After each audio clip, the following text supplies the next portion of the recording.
So for tonight's meal or menu, we're going to make lasagna. So what are we going to need for this lasagna? First, for your cheese sauce, you need your butter, corn flour, and your grated cheese. Also for your meat sauce, what you need will be sausage, or for us, we're using hot dogs. We need our garlic, onion, our ground beef.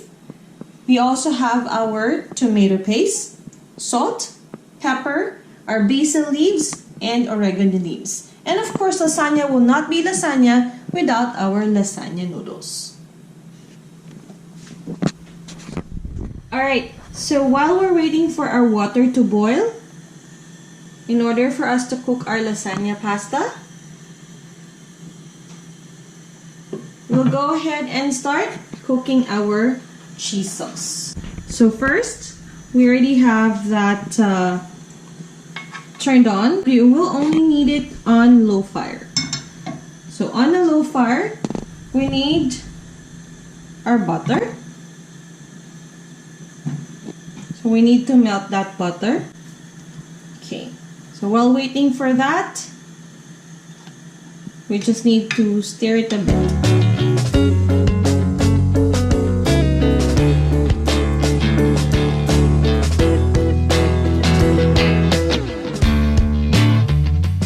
So once we already have our melted butter, there you go. Next thing that you need to add is your grated cheese. So let's add that.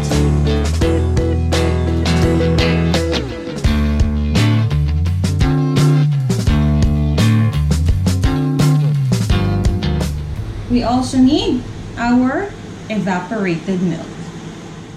Alright, so once your cheese is also melted together with your butter, let's add our evaporated milk.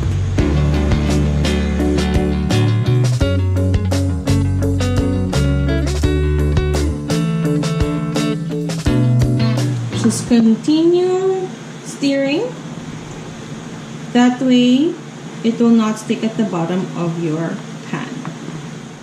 Let's go ahead and add our corn flour to make it a little bit malapot. Okay, we will not put everything. We'll just have to stir it constantly. And then once you are able to achieve the texture that you want for your cheese sauce, we'll set this aside.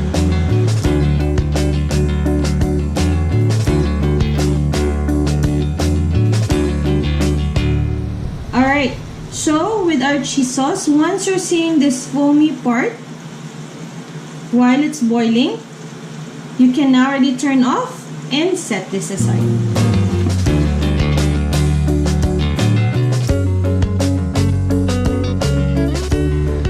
So it's time for us to cook our lasagna. So we already have the water and that's already boiling. We already added salt and oil in the water. There you go. We have our pasta. Okay. Let's put that there.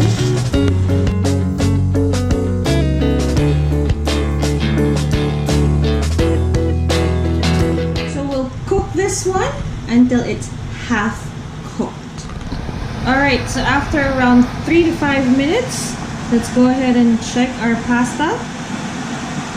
Now, if it's already around this texture, there, we can already remove this from the water, and we have to cool it down using cold water once you've strained it, and then we'll go ahead and set it aside. Okay guys, now we're going to our lasagna sauce. So first, we'll put some oil. So when it's already heated, we will put our onion there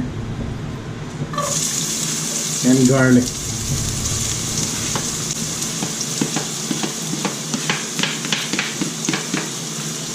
Okay, we will saute this one in about 1 to 2 minutes.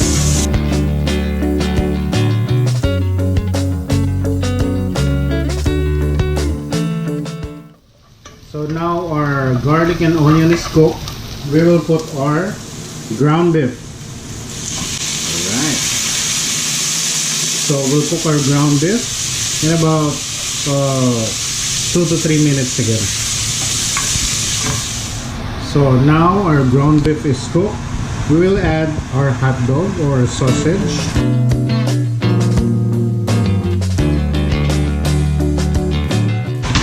So we will cook this again in 2 to 3 minutes. Okay, now our hot dog is also cooked. We will put all our remaining ingredients. So we'll start with our tomato paste, our oregano leaves,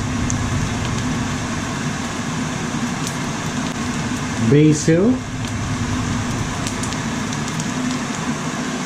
salt,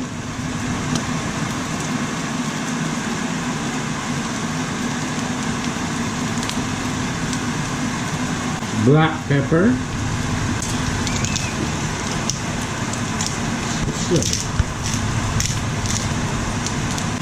and a little bit of brown sugar.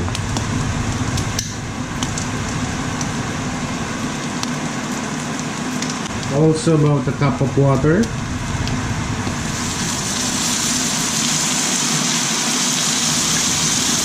So let's stir that. So again, the best part of this cooking is tasting it before you will put it all together. So it depends on your taste. You can adjust it with salt, sugar, or a little bit of soy. It depends on your taste. So let's cook this for about 3 to 5 minutes. So guys, let's taste our sauce. Perfect. If you don't want to adjust anything, you can just buy a marinara sauce, a ready-made sauce for lasagna. Okay, now we have our sauce, our cheese, our pasta. So we will all put them together. So let's start with our sauce.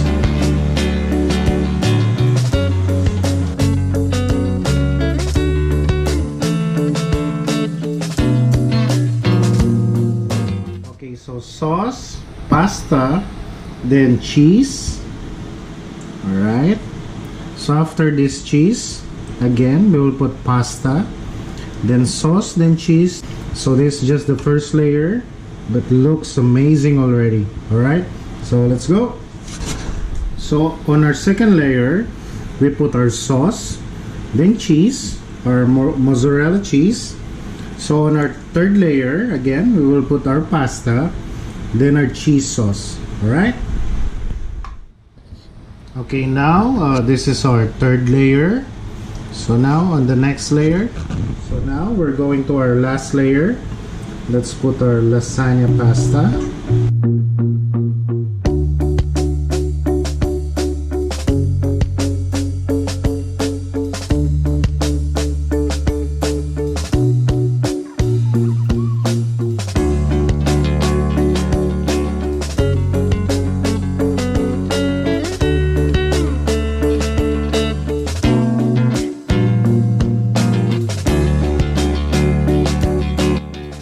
Okay, lastly, top with our cheese, mozzarella cheese.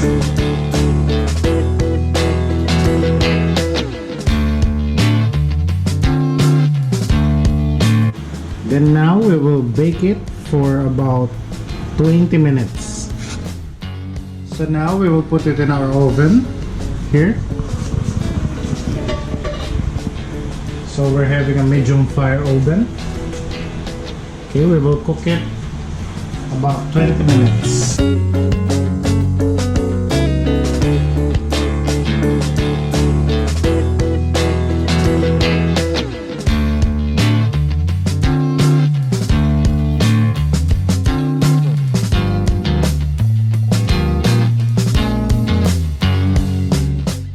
So here's our lasagna now, and we'll have this rest for about 30 minutes.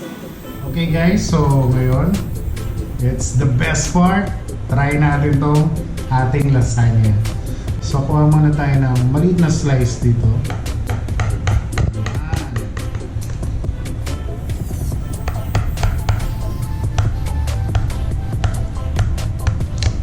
Wow! Whoa! Look at that! So, lagyan natin dito para matry natin.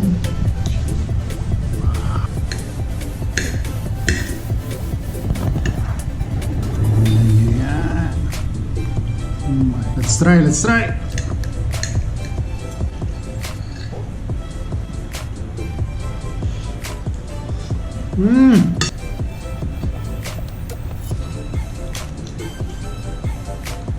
Ang sarap.